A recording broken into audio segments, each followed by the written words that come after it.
What is it?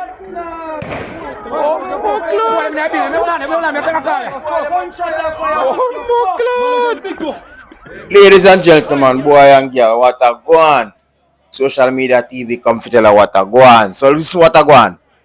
See them videos circulate on the media, you know, me have to share it with my people them. BrownMan, the top shooter, bombard. Anyway, them knock him out and left him flat. But people, everybody asks her, what BrownMan a fire?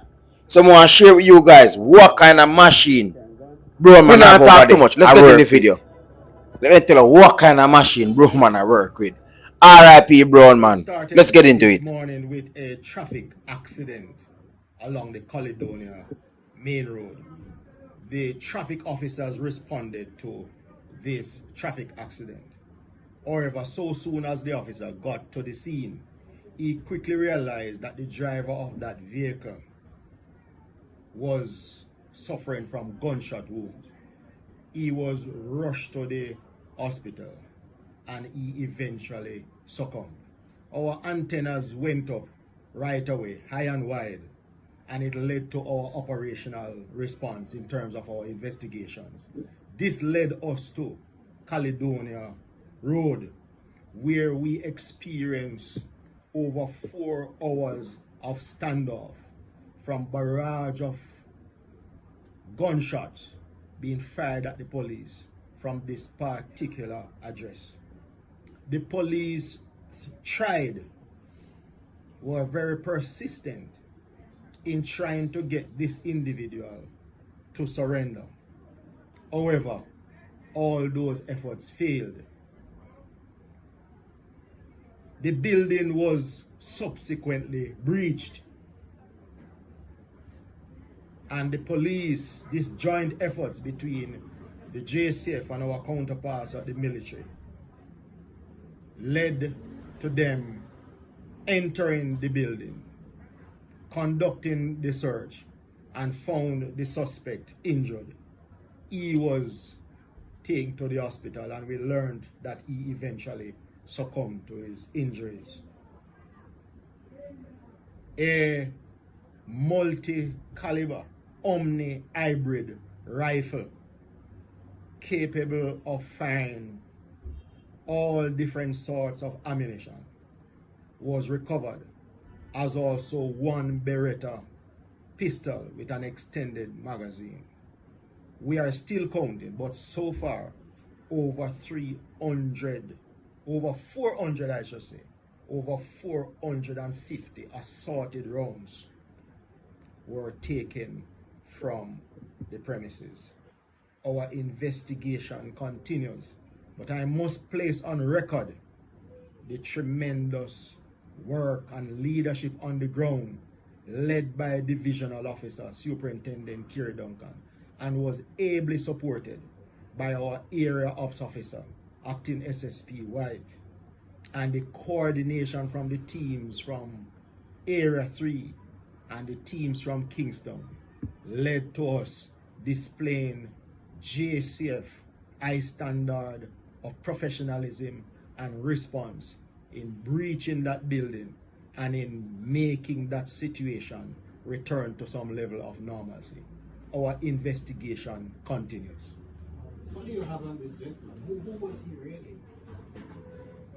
We are still following some information that has come to light, one of which is that he was deported, but we are following some additional information in that area. What connection, if any, so far between the traffic incident and this standoff? So we are learning that the situation started from a simple quarrel, and it is from there that he decided to take the action that he did, and which led to the situation that unfolded throughout today. What is the action and the operations of the police saying to the people of Manchester this morning in terms of the successful execution in this situation?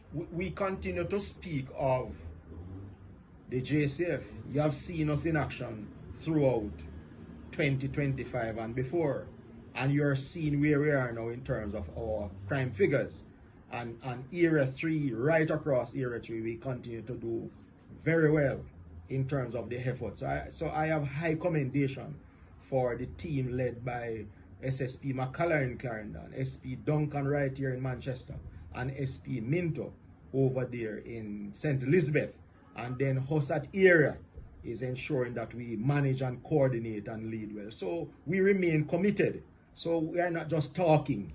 You're seeing action. You're seeing police professionalism at its highest peak in terms of treating with the various issues that will confront us. Because our bottom line is to keep our people safe and to ensure that law and order is preserved. Just to be clear. Well, we would have heard on the ground allegedly that he has some ex-military training from overseas. We are following all the information that comes as out. We have no difficulty to provide further updates as the situation, you know, is still very fresh, but we are following all the different angles of information. The other question, members of the security forces, was anybody injured in any way, shape or form? Well, from one of the shots fired by the suspect, 2 service vehicles were damaged in terms of the glass, and splinters from one of them caused some bruises to the back of the hand of one of our officers. So we are very thankful as against what we encountered throughout this 4-hour ordeal. Alright, you had quite a number of persons, the police, the military on hand. Will just remind us of the teams that were involved, so SWAT, so specialized operations. So the teams that were involved include the specialized operations, and they came in, as you could see, with the various high-tech equipment that we have that is able to treat with any situation that confronts us. We also add CTOC. We also add our counterpart members of the military, and we naturally have our OST teams here in Manchester, along with our Area Fugitive Apprehension Team, AFAT, out of Area 3.